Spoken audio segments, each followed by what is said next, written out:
Okay, hi you guys, it's me, Jay, the spirit baby on Lord Rays. Thank you so much for coming here, and if you get the chance, please like, comment, and subscribe, and check me out on all of my other plugs. Anyway, back to the video. So today I really wanted to talk about meditation and the importance of meditation and how to meditate, where, why, where it originated. So let's jump right into it.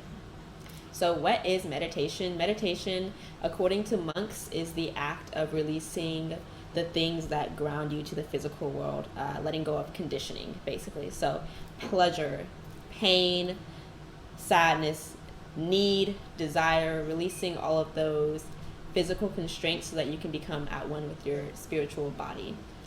And this practice, according to Google, originated in India in between 5,000 to 3,500 BCE, with their, and that's the earliest documentation, but I actually believe that it originated way before that in Southwest Asia, because there are records of Göbekli built and occupied during the pre-pottery Neolithic period between 9,600 and 7,000 BCE. So that's at least 4,000 years before the earliest documentation. In our daily lives, it's so easy to get caught up with things like bills, rent, homework, or class, or work, or children and kids, or pets, or really just anything that keeps you distracted from your own inner health, your mental health, your spiritual health. All of that, sometimes that really can take us away from our intuition and our higher calling and being able to hear our higher selves and become at one with ourselves. So I think sometimes and often it's important to meditate. I think ideally at least once a week, ideally once a day or more than that a day, would be the best, because that can help increase mindfulness and really just get rid of that extra mind chatter. So on to how to meditate. There's a lot of debate on how to meditate. Some people say meditating standing up, meditating sitting down, meditating in a quiet surrounding, inside, outside, hands like this, hands down. I personally believe that the hands up represent receiving and being open to receive, and hands down meaning closed to receive and going within. And then there's a lot of different mantras, like how to put your hands to kind of like spiritual geometry, but there's a lot of different ways to configure your hands that represent different things, like receiving money or receiving pleasure or receiving different things. I think whenever you're first starting out, it's important not to get caught up in things like that and just to focus on the actual act of meditating. So to meditate, find a safe space. Very important. It doesn't matter if it's loud or noisy, whatever you find as your safe space. If you need noise, go somewhere noisy. If you need silence, go somewhere quiet. But find whatever makes you feel the safest and whatever makes you feel the most comfortable, and go there.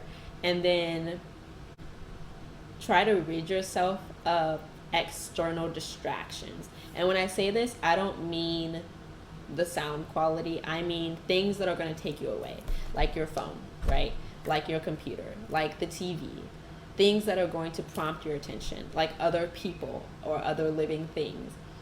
Find a way to have a set amount of time for yourself where you know you're not going to be taken away. It's up to you if you want to set a timer. Sometimes I set timers, sometimes I don't. It really just depends on if I'm on a time crunch or if I just want to sit down and meditate and see what comes in. Most of the time I don't set a timer, but that's up to you.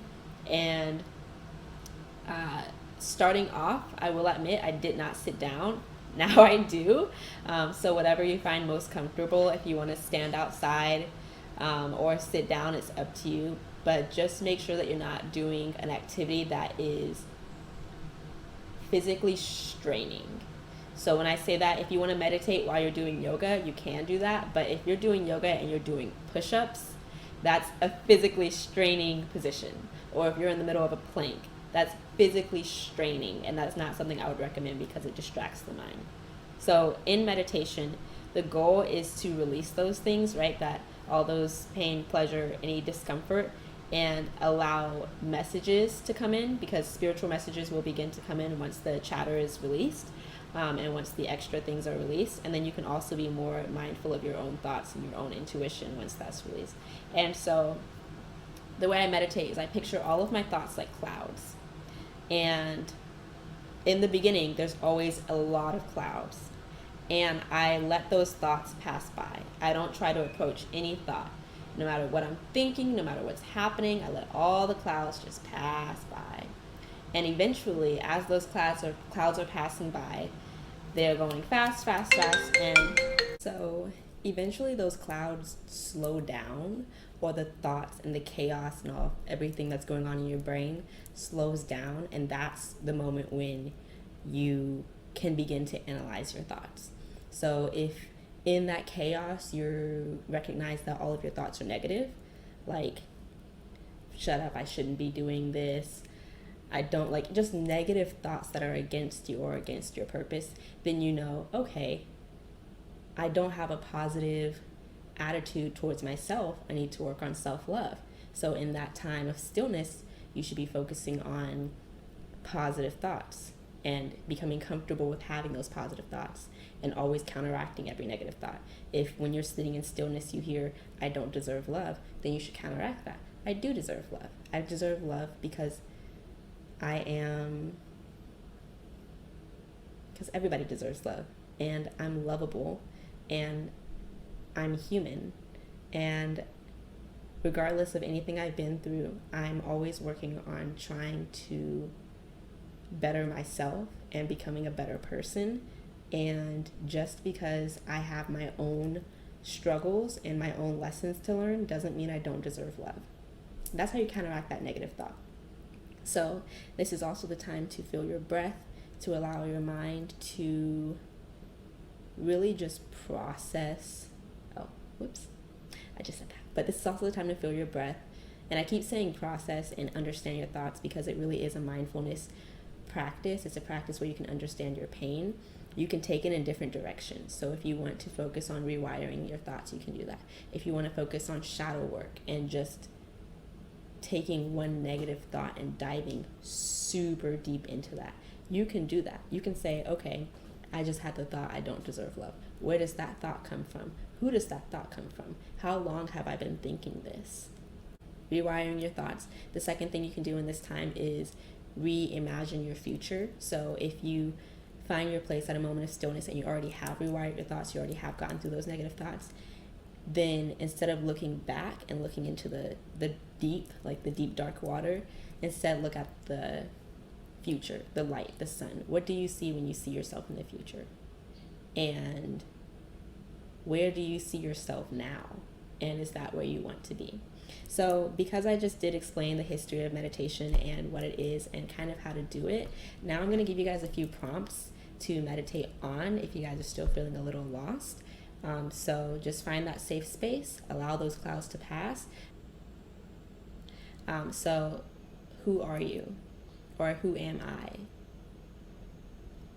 Am I happy? Why or why not? What do I want truly? And do I really want that? And why? So when you think of what you truly want, is that what you want, or is that what someone else wants for you? Do you want that because you want that, or do you want that because everyone else wants that? So what do I want truly? And do I really want that? And why or why not? What is troubling me? Where is my pain? Where is the source of my pain? Is it internal? Is it external? Where is my body? This is a really fun question because it can be where you are physically right now. It can be where your past life body is. It can be where you feel at home. But where is my body? Am I at home? Am I safe? Do I feel secure with who I am? Depending on where you are in your journey, you can ask yourself, do I feel safe with what I am? Do I feel comfortable with what I am, with what my purpose is? What is my purpose? You can also take this moment to just feel your body. Do I love my body? breathe and allow silence to be your teacher. Sometimes you don't have to ask yourself any questions because the answers have been there all along and they were just waiting for the room to come forward. And with that, that is our meditation video. So if you guys have any questions, definitely put them in the description box below. In the future, I do want to upload a video on how to distinguish the difference between your anxiety and those negative thoughts or negative energies and your intuition, because anxiety and intuition, sometimes they overlap in the sense that they try to speak over each other and that can cause some confusion in meditation, in shadow work, and in your soul journey. So that's the next thing I want to talk about, how to distinguish between the two. But if you guys enjoy this video, definitely like below. I like it because I like it. I like it because I like it. And subscribe, like, comment. And if you haven't gotten the chance, definitely check me out on my handles. It's at @LurperRays for this channel. This is my spiritual channel. And it's going to be at Shadow Baby or at Spirit Baby for my tarot, and then it's going to be at Love Speaks, but I haven't decided yet what the other channel is going to be for my relationship talks. But stay tuned, in the future I'm going to be posting more videos. Bye!